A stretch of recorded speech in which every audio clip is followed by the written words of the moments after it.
Sometimes the feel and the story about a space is something that sort of evolves, and it's as part of a narrative that we come up with the client. When we meet with clients and present design ideas to them, we're essentially getting them, and through our conversations with them, to imagine how their life would play out in the design. In that sense, we think of the design discussions with the client as telling stories of how they might be living in the house. So Bronnie and Cam, they were going through the story of thinking about selling, moving on, then they're investigating the ideas of renovation, and Paulie and I have been friends for a while now. So it was kind of like this great opportunity to link bringing Cam with someone's work that I think is really relevant. I think the match worked really well. So originally, the house was a 3-bedroom family home, and during the design process became very apparent that the main living spaces of the house were detached from the site. As a result, the backyard didn't get used.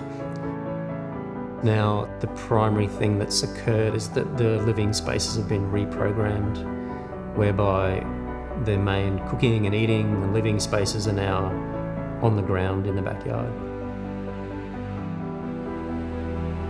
Bringing Cam basically came to us, and when they opened up the conversation, can you help us specify the furniture? And then experimenting with this idea of a tan leather armchair would tie in with a pink rug and a terracotta sofa. That idea of trying to link the colours, knowing their personalities, knowing that they weren't afraid to try something different, and then running the idea of a circular rug as well, which sort of stems from the circular table. I've been trying to get to design a round island bench table in projects for a while, and Cam and Bree are the first clients brave enough to do it. I've really wanted to try it out as a way of designing a kitchen that was a proper working kitchen, but also a social one. We really love Paul's pared back architectural sense of design. Like, there's some beautiful details throughout this house that just work so simply, and like this is a really good example of how that works. Trying to find kitchen products that are well detailed in a way that they contribute to the design and they're not opposing or recalibrating the design. And it's actually the case that in all projects, our default product to specify is Fisher & Paykel for that exact reason. And our designers work tirelessly on this to fit within the kitchen space. So like when they are hidden, when they are integrated, they do tuck away and they just do blend in with the kitchen.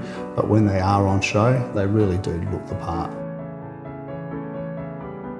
Cam and Bree, the clients, were not just trusting but enthusiastic and excited about ideas that we would come up with. So the design part of the process was easy and was in fact fun and exciting.